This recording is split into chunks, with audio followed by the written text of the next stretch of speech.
महाभारत के संदर्भ में HSSC में, इसके साथ साथ में बहुत सारे कॉम्पिटिटिव एग्जाम में पूछा जाता है। महाभारत का प्राचीन नाम क्या था, महाभारत में जो गीता का संदेश किसने दिया था, कौन से तट पर दिया था और किसका क्या भूमिका थी, और महाभारत का युद्ध क्यों प्रारंभ होता है। बहुत ही ऐतिहासिक युद्ध है। महाभारत का जो युद्ध है वो अधर्म की धर्म पर जीत मानी गई है। यानी जब भी कोई दुष्ट प्रवृत्ति का व्यक्ति समाज के अंदर दुराचार करता है, अत्याचार करता है, तो उसको रोकने के लिए श्री कृष्ण ने अर्जुन को संदेश दिया था कि तुम अपनी उदासीनता को छोड़ दीजिए, तुम अपने रिश्ते नाते को भूल दीजिए और जो धर्म कहता है उसके ऊपर चलिए।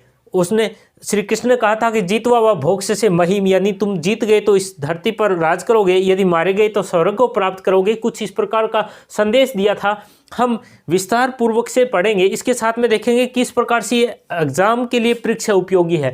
तो सबसे पहले महाभारत का युद्ध से प्रारंभ करने से पहले 2 मिनट आप ये समझिएगा कि कुरु वंश किस प्रकार से प्रारंभ होता है। एक नाम आता है ब्रह्मा जी। देखिए बहुत ही महत्वपूर्ण है। सिर्फ 3 या 4 नाम मैं यह लिखता हूँ। ब्रह्मा जी के बाद में एक मरीचि नाम आता है। मरीचि के बाद में कश्यप आता है और कश्यप के बाद में विवासवान आता है और इनका जो पुत्र हुआ था उनका नाम था मनु वेवस्वत। बहुत महत्वपूर्ण है।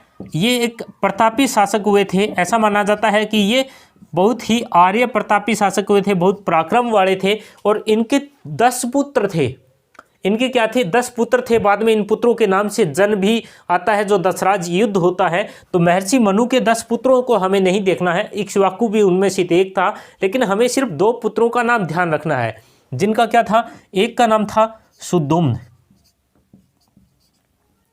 और दूसरे का नाम क्या था? एक सुदुम्न थे, दूसरा सरियाती था।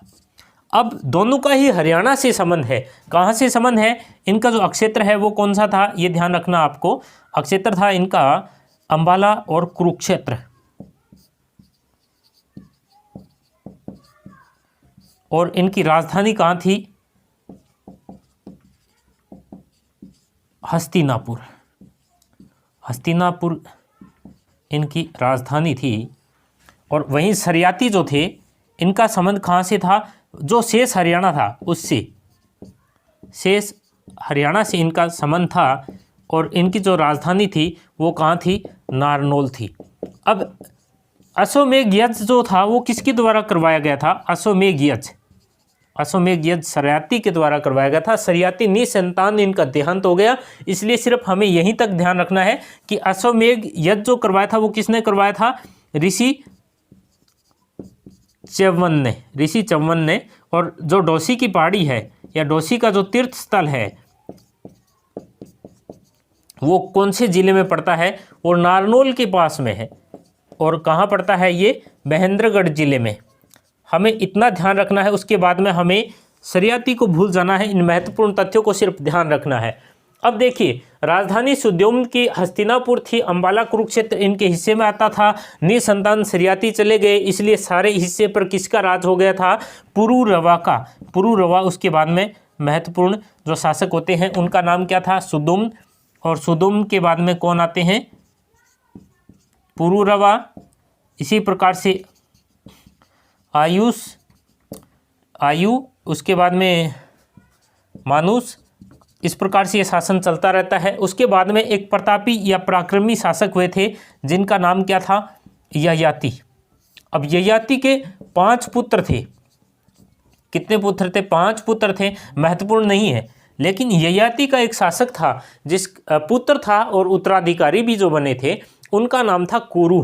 अब देखिए, कुरु के नाम से कुरु वंश चला, कुरु के नाम से कुरुक्षेत्र पड़ा। तो कुरु जो थे वो क्या थे? राजगद्दी पर बैठे और इन्होंने क्या किया था? कुरुक्षेत्र को आबाद किया। ऐसा भी आता है कई जगह कि कुरुक्षेत्र को हल चलाकर किसने आबाद किया? तो हल चलाकर के आबाद किया था किसने? कुरु ने। अब देखिए, कुरु के बाद में बहुत सारे प्रतापी शासक होते हैं। आपकी जानकारी के लिए इतना बता दूं कि ये जो मनु वेवस्त है, इनके 10 पुत्र थे। 10 पुत्रों के नाम से अलग अलग वंश चले थे। इन्हीं मनु वेवस्त के पुत्र इक्ष्वाकु थे, जहाँ से श्री राम का वंशज चला था। यहीं से यदुवंश चला था श्री कृष्ण का। तो बहुत महत्वपूर्ण होता है, हमारे इतिहास की जानकारी हमें होनी चाहिए। परीक्षा के उपयोगी से किस प्रकार से महत्वपूर्ण है कुरु। और कुरु का जो बाद में जो शासक हुए थे वो कुछ इस प्रकार से है, देखिए परीक्षित। अब परीक्षित दो हैं, परीक्षित प्रथम यहाँ है, उसके बाद में अलग अलग शासक आए।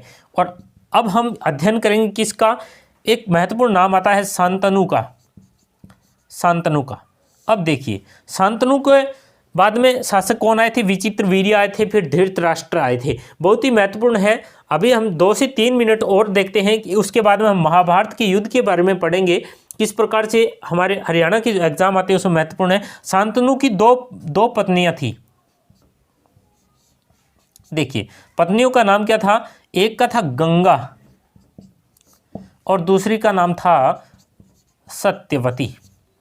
अब शांतनु शादी करना चाहते थे गंगा के बाद सत्यवती से भी। तो सत्यवती ने कहा तुम्हारा जो पुत्र है, कौन था इनका पुत्र, गंगा का पुत्र हुआ था देवव्रत। और देवव्रत किस नाम से मशहूर हुए थे, विषम पितामह के नाम से मशहूर हुए थे। अब क्या हुआ, सत्यवती ने कहा कि मेरे पुत्र क्या बनने चाहिए, राजगद्दी पर बैठना चाहिए। विषम पितामह को ये प्रतिज्ञा दी थी भीष्म पितामह ने शांतनु से कि पिता आप शादी कर लीजिए किससे, सत्यवती से, और मैं शासन नहीं करूंगा, मैं आजीवन ब्रह्मचारी रहूंगा, यानी आपके सुख के लिए मैं सब कुछ त्याग सकता हूं। ऐसी प्रतिज्ञा करने के कारण, ऐसा दृढ़ संकल्पवान व्यक्ति होने के कारण ये भीष्म पितामह के नाम से कहलाए। महाभारत का जब युद्ध हो रहा था तो 176 वर्ष के भी होकर के ये युद्ध लड़ रहे थे, ऐसा भीष्म पितामह के बारे में कहा जाता है। 10वें दिन ये वीर गति को प्राप्त हुए थे। देखिए सत्यवती के 2 पुत्र हुए थे, ये ध्यान रखना है हमें। एक था कौन, चित्रांग, दूसरे पुत्र का नाम है विचित्र वीर्य। अब देखिए यहां से हमें एग्जाम के अंदर जो पूछे जाएंगे वो देखना है कि विचित्र वीर्य के पुत्र हुए थे, जिनका हमें नाम ध्यान रखना है। इनके 2 पुत्र थे, उनके पुत्रों का नाम था, एक का था धृतराष्ट्र और दूसरे पुत्र का नाम था पांडु। इसे दुर्भाग्य कहें या संयोग, दोनों ही पुत्र जो विचित्र वीर्य के थे ये क्या थे, काबिल नहीं थे शासन करने के। धृतराष्ट्र क्या थे, अंधे हो गए थे, और इनकी पत्नी का नाम क्या था, गांधारी। ये गांधार नरेश से संबंध थे, वहाँ की गांधार प्रदेश की बेटी थी। और पांडु की जो पत्नी थी वो थी कुंती और माद्री। अब यहाँ से खेल शुरू होता है, महाभारत का युद्ध रचा जाता है। जो श्री कृष्ण थे वो चाहते थे कि पांडवों को भी हिस्सा मिले, किसका, जो राज्य था उसका। लेकिन गांधारी के जो पुत्र थे या धृतराष्ट्र के जो पुत्र थे उनका नाम था दुर्योधन। और दुर्योधन के साथ साथ में कुल मिलाकर के 101 पुत्र हुए थे, यानी दुर्योधन सहित 101 पुत्र जो थे, इन पुत्रों की संख्या थी। और पांडवों की पुत्रों की संख्या जो थी वो कितनी थी, 5। कुंती से थे अर्जुन, भीम और युधिष्ठिर। वहीं नकुल सहदेव जो थे वो किससे थे, माद्री से पैदा हुए थे। तो यहां मैं लिख देता हूं, युधिष्ठिर, भीम, अर्जुन और नकुल सहदेव, ये 5 पांडव थे और 101 क्या थे, दुर्योधन थे। तो महाभारत का युद्ध क्यों लिखा गया, क्योंकि जो दुर्योधन है इनके मामा का नाम था शकुनी। और शकुनी ने क्या कहा दुर्योधन से, दुर्योधन ने बताया कि मैं राजा बनना चाहता हूं कुरुक्षेत्र का, तो मुझे क्या करना चाहिए कि पांडवों को शासन ना दे। तो उन्होंने कहा था कि तुम जुआ खेल लीजिए युधिष्ठिर के साथ। और युधिष्ठिर जो है वो इसके लिए सहमत होता है, यानी कहीं न कहीं चाल जो थी वो युधिष्ठिर की तरफ से भी गलत चली गई। और इसी के कारण से युधिष्ठिर अपने भाइयों तक और अपनी जो पत्नी थी, कौन, द्रौपदी को भी दांव पर लगा दिया था, यानी जुआ हार गया था। और इसके बदले में दुर्योधन ने क्या किया, इनको राज्य से बाहर निकाल दिया। कितने वर्ष, 12 वर्ष वनवास दिया गया था, 12 वर्ष वनवास था और 1 वर्ष इनका क्या था, अज्ञातवास था। चलो 13 वर्ष इन्होंने कहा कि यदि हमने अपना प्रण संकल्प जो है वो पूरा कर लिया, 13 वर्ष बाद ये वापस आए और इन्होंने अपनी राजधानी मांगी। और तब धृतराष्ट्र ने क्या किया, इनको पक्ष में थे किसी तरह से शासन मिल जाए, सत्ता का और लोगों का जो दबाव था उसके कारण। लेकिन दुर्योधन ने कहा था कि यदि सुई की एक नोक भी यदि कहीं टिकती है, उस जितनी जगह भी तुम्हें नहीं मिलेगी। ऐसे कहने पर इनके बीच में युद्ध हुआ था और द्रौपदी का चीरहरण भी किया था, क्योंकि ये क्या थे, उस जुए के अंदर हार गए थे। उस कारण दुर्योधन जो इसका कारण बना था, और हठ धर्मिता कहिए, ये महाभारत का युद्ध यहाँ से प्रारंभ होता है। तो महाभारत का प्राचीन नाम क्या था, एग्जाम में पूछा जाता है। तो महाभारत का प्राचीन नाम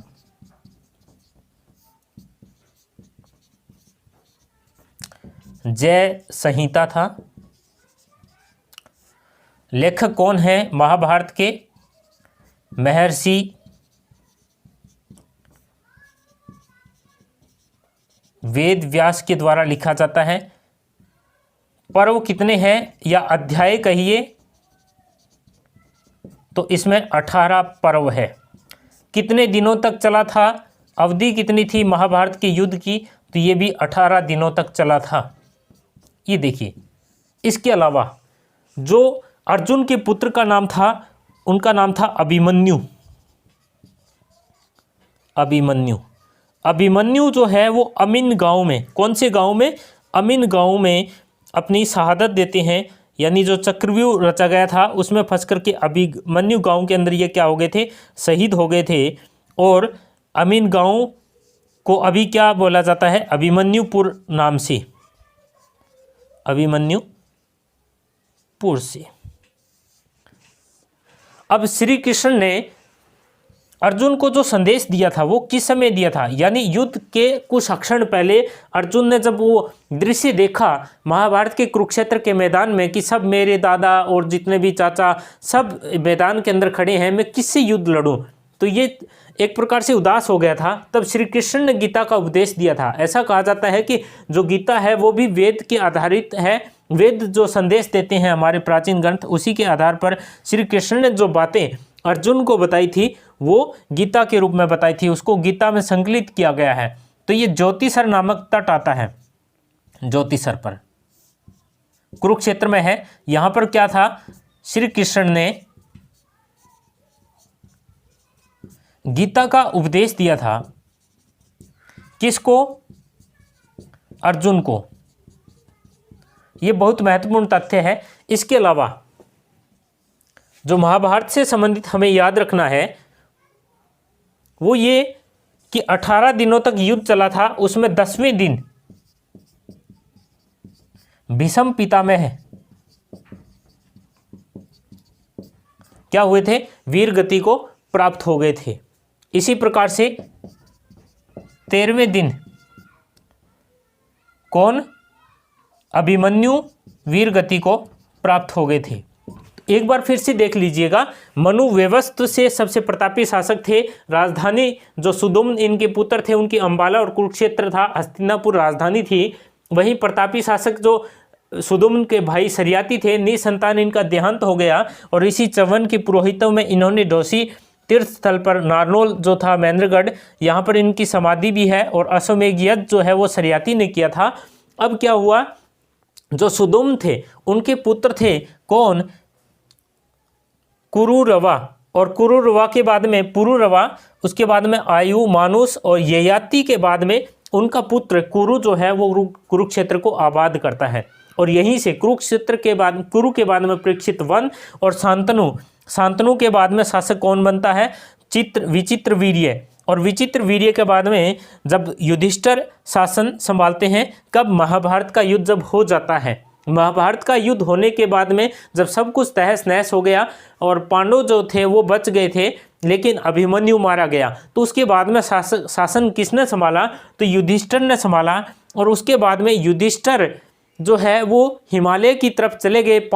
सभी पांडव जो है उन्होंने सुना कि जो यदु वंश, श्री कृष्ण का जो वंश है, उन्होंने आपस में क्या है, एक प्रकार से उनके बीच में आपसी लड़ाई चल पड़ी है और श्री कृष्ण जो है उनका देहांत जो है शिकारी ने कर दिया था, ऐसा कहा जाता है। लगभग 125 वर्ष की उनकी उम्र थी। यह समाचार सुन करके पांडवों ने पैदल ही वो निकल पड़े और ऐसा कहा जाता है कि उसके बाद में वो परलोक गमन हो गए और रास्ते में अपने शरीर को जो है वो देहांत उनका हो गया था। और सिर्फ अपना जो युधिष्ठिर थे वो किसको शासन दे करके जाते हैं, ये महत्वपूर्ण है। तो अब हम करेंगे युधिष्ठिर के बाद में परीक्षित शासक बनते हैं, उसके बाद में हम जन्मेजय की बात करेंगे। यहाँ तक आपको समझ में आ गया है, मैं ऐसी उम्मीद करता हूँ। देखिए, जब महाभारत का युद्ध कंप्लीट हो जाता है, पूरा हो जाता है, उसके बाद में क्या होता है, परीक्षित शासक बनते हैं। परीक्षित कौन है? अर्जुन के पोते, या यूं कहें जो अभिमन्यु है उनके बेटे। और इन्होंने क्या है, 3 भागों में इसको विभाजित किया था। कुरुक्षेत्र, कुरु जंगल और हस्तिनापुर। ये देखिए, हस्तिनापुर आपको ध्यान रखना है, कौरवों की जो राजधानी थी वो हस्तिनापुर थी और वहीं पांडवों की राजधानी क्या थी, इंद्रप्रस्थ थी। और परीक्षित कुरुक्षेत्र पर राज करते हैं तो इनकी राजधानी क्या है, इनकी राजधानी है इंद्रप्रस्थ, ये ध्यान रखना है। इसके अलावा परीक्षित ने ये क्या है, शासन को विभाजित किया हुआ था या प्रशासन को विभाजित किया हुआ था इतने भागों में। अब परीक्षित की मृत्यु सांप के डसने से हो जाती है, तो इनका जो बेटा है, परीक्षित का बेटा कौन हुआ, जन्मेजय।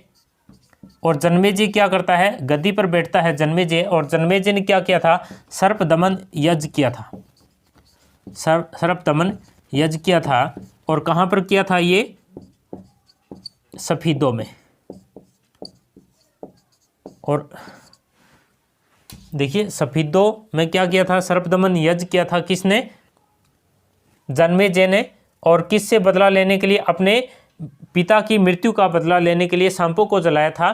तो ये महत्वपूर्ण है, एग्जाम में बहुत बार इसके बारे में पूछा जाता है। अब हम गणराज्य की बात करते हैं कि नकुल द्वारा जीते गए अक्षेत्र कौन से थे, यमुनानगर और पलवल। इसके अलावा नकुल दिग्विजय